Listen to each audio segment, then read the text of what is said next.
It really does hurt. Sorry, I feel like I'm getting upset.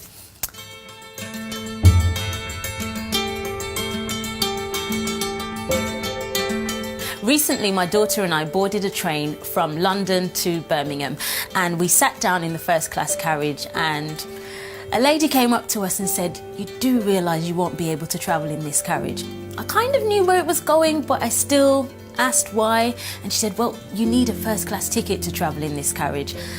For me, I was very offended, and I was going to take it on the chin until I looked at my daughter and her face, and I just thought, I can't afford to let her think that this is okay, and also I can't afford to let the woman think that this was okay. So I called her out and I said, "You do realise the assumption you're making is one based on race." And I knew that because looking around the carriage, there were plenty of other demographics that I fit into, but I was the only black person in the carriage. And then she said, "Oh, no. If anyone had sat down here, I would have asked them the same question." And it kind of escalated, and I was just like, you know what? We're going to move. As we move, as serendipity would have it, a lovely white gentleman sits down in the same place we moved from. And I was kind of talking to my daughter, and my daughter was like, no, hold on, mummy.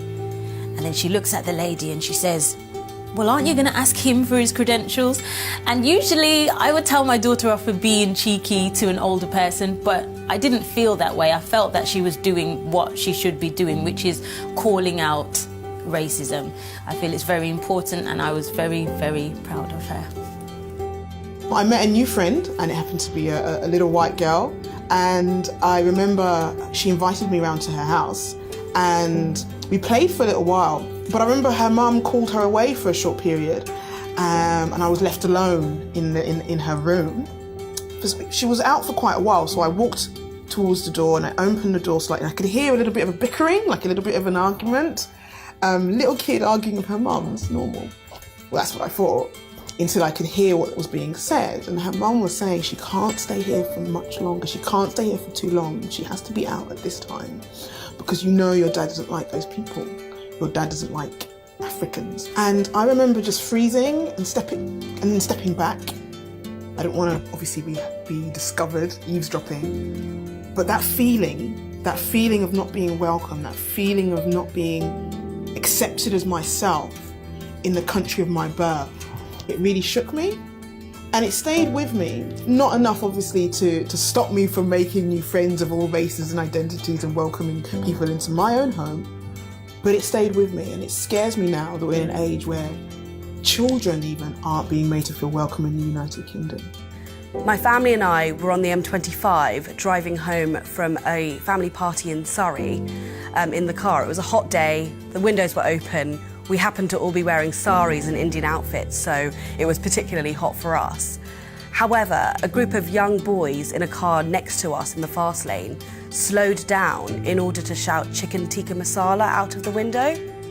Never happened to me before, never had any kind of overt, explicit racism happen to me and my family, to my face, and especially with two younger sisters, it really shocked us all. I've had some interesting experiences with being an online and app data and race. One particular example that I can tell you, and there've been many, was when somebody who hasn't grown up around many ethnic minorities kept asking me about where I was from, and I sort of said, you know, I'm Welsh, and then he kept saying, "Where are you from?" And I sort of said, you know, well, I live in London now, and eventually what I found out what he was trying to ask was, why am I brown and not white? And that was the subtext of the conversation. And then he went on to say that he had never been with a brown girl, and that he'd heard that they were this way and that way, and he wanted to see if that was true. And not only was it incredibly rude and inappropriate, but I also felt quite fetishised in a way that I don't think many people would expect with online dating if you weren't an ethnic minority. So that was it's very interesting and very telling, and I think these things do need to be called out, so I did call him out on it. We need to make sure we assume the responsibility to call out racism in our homes, on our streets, in our communities. We cannot allow this to happen, and it does not represent us. These small things might seem like they're insignificant in the grander scheme of things, but these microaggressions can really affect our self-esteem, and it's about time that we make sure that that does not happen to another generation. I hope whoever watches this knows that when you see that, when you hear stories like that, particularly of children not being made to feel welcome, that you should call it out.